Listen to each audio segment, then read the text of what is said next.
प्रश्न विचारण्याची थोडीशी धाडस होती. कसं विचारावं आपण, आपल्याला कोणी हसल का काय, पण बिनदिक्कत कोणतीही शंका मनात असली ती विचारलं पाहिजे. तर हा खड्डा यांच्या सोयीने घेतला, कारण हा डेमोचा खड्डा.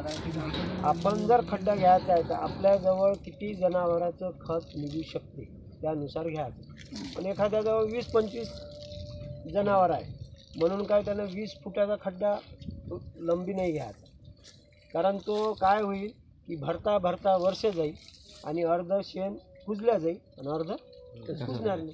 त्याच्यामुळं काय करायचं, 3 फूट खोल, 3 फुटाच्या वर खोली घ्यायची नाही. आणि मग 6 फूट असा 6 फूट असा चौरस घेतला तरी चालेल. छोटे छोटे असे 6 बाय 3चे जर खड्डे घेतले तर ते भरण्यासाठी आपल्याला सोयीस्कर लागते आणि त्याची कुजण्याची प्रक्रिया पूर्ण होईल. अफाट घेतला, वर्षभर टाकणं चालू आहे, तर मग ते काय अर्ध कुजल अर्ध कुजणार नाही आणि मग बऱ्याच बुरशीचा प्रॉब्लेम त्याच्यात होईल.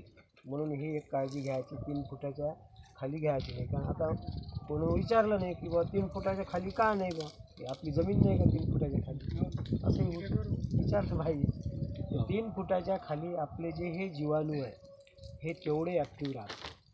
तुम्ही जेवढे खोल जा, कारण भूगर्भाचा किंवा मातीशास्त्राचा एक प्रत्येक हे आहे. आता यांना सर्व माहीत आहे, जाणते लोक आहे की याचंही शास्त्र आहे. जसं प्रत्येक याचं शास्त्र आहे, जमिनीचं शास्त्र आहे, भूगर्भाचं शास्त्र आहे. आता जसं आपण पाणी वापरतो बोरचं, तर निसर्गाच्या किंवा याच्या जमिनीच्या दृष्टीनं 100 फुटाच्या खालचं पाणी हे जमिनीत गेलेलं असतं, पूर्ण बरोबर असते.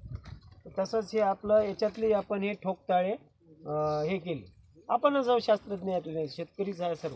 कारण हे जे सांगणारी मंडळी ही शेतकऱ्याच्या कुटुंबातली आहे. आता हे त्या याच्यावर गेले शिक्षण शिकून आणि विशेष एवढे हे करून केविकेच्या माध्यमातून आपलं सर्व हे याची धडपड खूप चालू आहे. म्हणजे आम्ही आता मागच्या वर्षभरापासून याच्या संपर्कात आहोत. खूप धडपड की शेतकऱ्याला काय काय आपण दाखवू शकू, काय काय नवीन गोष्टी शिकू शकू, अशी सर्व तळमळ असते. त्याच्यामुळे हे एक डेमो तुम्ही शांततेनं पहा. 3 फूट खड्डा खोल झाला, तुमच्या सोयीने हे केलं. आता नंतर काय करायचं, हे बंद करा पाणी. आता कचरा घ्या. आता हे पाणी टाकलं इथं, पाण्याच्या ऐवजी आता इथं काही शिल्लक नाही. एक मिनिट आपसात तुम्ही बोलू नका. हे पाणी वापरलं आपण, पाणी नाही वापरायचं. काय वापरायचं, गोकृपा अमृत, जीवामृत, वेस्ट डिकम्पोजर, S9 कल्चर, याच्यापैकी कोणतंही एक वापरू शकतो. खाली शिपडाचं सर्वात आहे. नाही काही भेटलं याच्यापैकी काहीच नाही तर मस्त गोमूत्र घ्यायचं 5-6 लिटर, शेण घ्यायचं ताजं गाईचं, चांगला सडा. आपल्या घरची बाई सडा कसा करते तसा सडा खाली टाकून द्यायचा. आता हा कचरा टाकल्यानंतर पुन्हा याला ओलं करायचं. ओलं काय ना करायचं, कचरा ओला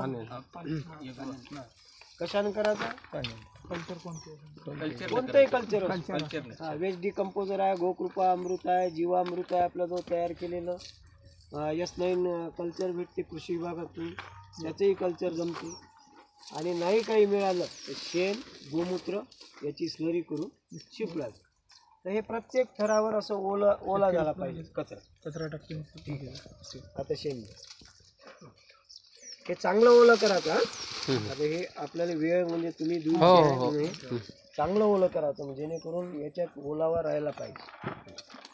आणि मग दुसरा थर जो आहे तो शेणाचा, म्हणजे आपले जे शेणखत आहे. शेणखत असं आपलं राबलेलं पाहिजे की डेलीचं? नाही डेलीचं. हे आता इथं आहे हे झालेलं शेणखत चांगलं हे होतं. आता हे इथं आहे अवेलेबल.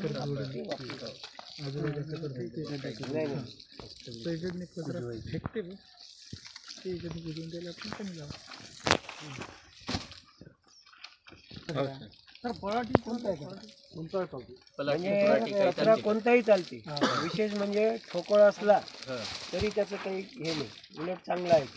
ठोकळ्यानं काय होतं की आपण हे सर्व कचरा पाणी गिनीचे टाकतो ना, तर ते बुडापर्यंत जाते. फक्त एकच काळजी घ्यायची, एकच कचरा नाही वापरायचा, तो म्हणजे गव्हाचा गवांडा. सोयाबीनच्या फुटाराचं हे चालते. सोयाबीनचं फुटारचं याच्यात एवढं लाभदायक आहे की त्याचे रिझल्ट आम्ही घेतले. की सोयाबीनचं फुटार हे कुजवण्याची प्रक्रिया लवकर करतो, कारण ते हीट लवकर तयार होतं. फक्त सोयाबीनचं कुटार जर तुम्ही शेतात दाट दूट असं टाकलं त्याचे अनुभव घ्या, तिथं बी नाही उगवत.